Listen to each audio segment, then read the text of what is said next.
Maayong adlaw, ani ana sab ang inyong Bisayang magtutudlo ug karong adlaw tudluan mo na ako kung saon nato pagpangita sa password sa mga Wi-Fi nga gikunikan sa tuang computer sa una or mga laptops.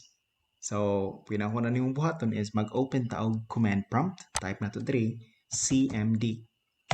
Enter. Sunod nimong buhaton is i-type lang ni siya netsh wlan show profile.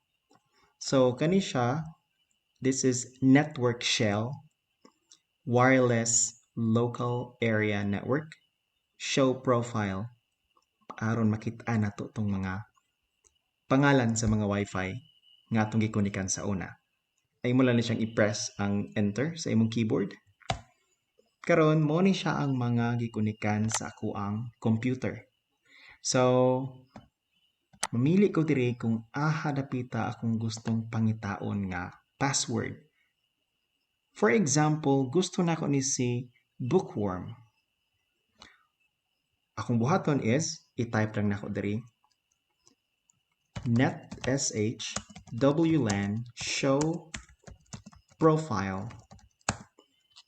Type nimo diri ang pangalan sa wireless connection and then space key is equal to clear aron makita nimo ang iyaang properties ug ang iyaang password. So hit lang nimo ning enter sa imong keyboard. There you have it. So na diri under sa security settings na ay key content. So naa diri ang mao ni siya ang password ana nga Wi-Fi. Please keep in mind kani akong gitudlo is for educational purposes only. Ayaw ni siya gamita sa mga binuang. Kung ganahan ka ani nga video, palihog subscribe sa Bisayang Magtutudlo channel. Salamat daan. Goodbye.